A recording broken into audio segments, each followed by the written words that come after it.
പരിശുദ്ധ കന്യാമാതാവിൻ്റെ വണക്കമാസം 4-ാം ദിവസം. പരിശുദ്ധ കന്യകയുടെ പിറവി. പരിശുദ്ധ കന്യാമറിയത്തിൻ്റെ മാതാപിതാക്കന്മാർ വിശുദ്ധ യോവാക്കിമും വിശുദ്ധ അന്നായുമാണെന്ന് പരമ്പരാഗതമായി വിശ്വസിച്ചു വരുന്നു. വിശുദ്ധ യാക്കോബിൻ്റെ സുവിശേഷം എന്ന അനുകരണ ഗ്രന്ഥത്തിൽ നിന്നുമാണ് അത് നമുക്ക് മനസ്സിലാക്കുവാൻ സാധിക്കുന്നത്. വിശുദ്ധ യോവാക്കിമും അന്നായും സന്താനഭാഗ്യമില്ലാതെ വളരെ കാലം ദുഃഖാർത്തരായി ജീവിച്ചു. എന്നാൽ അവരുടെ ദീർഘകാലത്തെ ഉപവാസത്തിലും പ്രാർത്ഥനയിലും സംപ്രീതനായി ദൈവം അവർക്ക് സന്താനഭാഗ്യം നൽകി. ഒരു സന്താനം ലഭിക്കുന്ന പക്ഷം അതിനെ ദൈവത്തിന് സമർപ്പിക്കുന്നതാണെന്ന് അവർ വാഗ്ദാനം ചെയ്തു.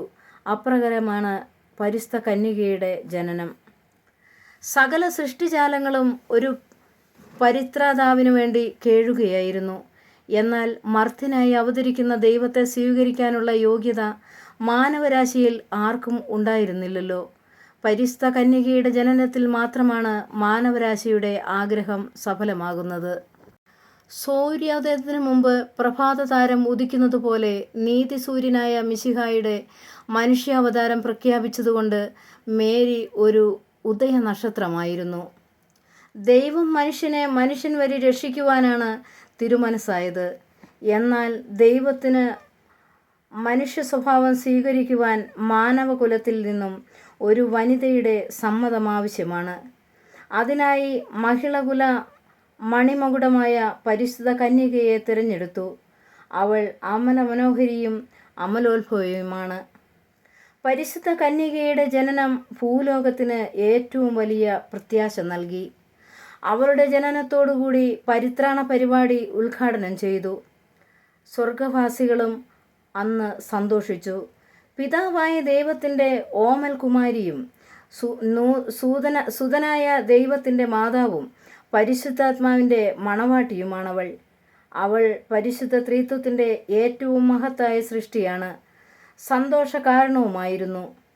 വിശുദ്ധർക്കും മാലാഖമാർക്കും അത് ആനന്ദദായകമായിരുന്നല്ലോ. പരിശുദ്ധ കന്യകയുടെ നേരെയുള്ള ആത്മാർത്ഥമായ ഭക്തി നമുക്കുണ്ടെങ്കിൽ നമ്മുടെ ജീവിത പ്രശ്നങ്ങളുടെ മധ്യത്തിലും സന്തോഷവും ധൈര്യവും പ്രത്യാശയും കളിയാടുന്നതാണ്. നമ്മുടെ കുടുംബങ്ങളിൽ മറിയത്തിന് നാം സ്ഥാനം നൽകുക. സംഭവം: ഹിറ്റ്ലർ ജർമ്മനിയിൽ യഹൂദ മർദ്ദനം ആരംഭിച്ചപ്പോൾ അനേകം യഹൂദന്മാർ ജർമ്മനിയിൽ നിന്നും പലായനം ചെയ്തു. അക്കൂട്ടത്തിൽ ഫ്രാൻസ് വെൽഫെർ എന്ന കവിയുമുണ്ടായിരുന്നു. ഫ്രാൻസ് വെൽഫെർ പിരണീസ് പർവ്വതങ്ങളുടെ സമീപത്തെത്തി.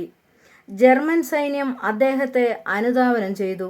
രക്ഷപ്പെടുവാൻ മാനുഷികമായ വിധത്തിൽ അസാധ്യമാണെന്ന് തോന്നിയ ഫ്രാൻസ്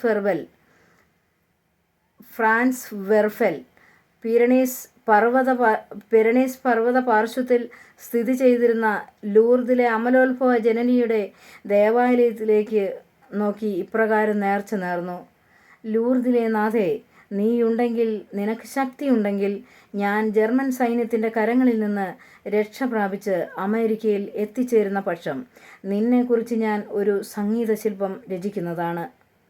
വെൽഫെർ അത്ഭുതകരമായി തന്നെ ജർമ്മൻ സൈന്യത്തിൻ്റെ കരങ്ങളിൽ നിന്നും രക്ഷ പ്രാപിച്ചു. അതിന് കൃതജ്ഞതയായി അദ്ദേഹം വിരചിച്ചതത്രേ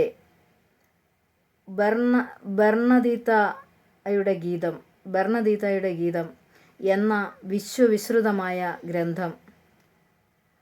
പ്രാർത്ഥന. പരിശുദ്ധ കന്യകയുടെ ജനനത്താൽ ലോകത്തെ അനുഗ്രഹിച്ച ദൈവമേ, ഞങ്ങൾ അങ്ങയെ ആരാധിക്കുന്നു. സ്നേഹയോഗിയായ ദൈവമാതാവേ, ഞങ്ങൾ അങ്ങയെ സ്തുതിക്കുന്നു. നീതിസൂര്യനായ മിശിഹായുടെ ജനനത്തിനു മുമ്പ് അങ്ങ് ലോകത്തിന് പ്രത്യാശ പകർന്നു. അങ്ങേ ദിവ്യസുതനെ മറ്റുള്ളവരും അറിയുകയും സ്നേഹിക്കുകയും ചെയ്യുന്നതിനു വേണ്ടിയുള്ള ഞങ്ങളുടെ പരിശ്രമങ്ങളെ അനുഗ്രഹിക്കണമേ. അങ്ങയുടെ ജനനം ഭൂലോക സ്വർഗങ്ങൾക്ക് ആനന്ദ നിർവൃതി നൽകി. ഞങ്ങൾ നിത്യസൗഭാഗ്യം അനുഭവിക്കുവാനുള്ള അനുഗ്രഹം അങ്ങേ ദിവ്യകുമാരനായ ഈശോ മിശിഹായോട് അപേക്ഷിച്ച് ഞങ്ങൾക്ക് തന്നരുടണമേ.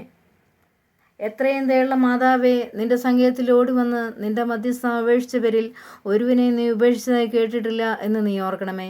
കന്യകകളുടെ രാജ്ഞിയായ കന്യകയെ, ദയുള്ള മാതാവേ, ഈ വിശ്വാസത്തിൽ ധൈര്യപ്പെട്ട് നിന്റെ തൃപ്പാദത്തിങ്കൽ ഞാൻ അണയുന്നു. വിലപിച്ച് കണ്ണുനീർ ചിന്തി പാപിയായ നിന്റെ ദയാധിക്യത്തെ കാത്തുകൊണ്ട് നിൽക്കുന്നു. അവതരിച്ച വചനത്തിൽ മാതാവേ, ഞങ്ങളുടെ അപേക്ഷ ഉപേക്ഷിക്കാതെ ദയാപൂർവം കേട്ടിടണമേ. ആമേൻ.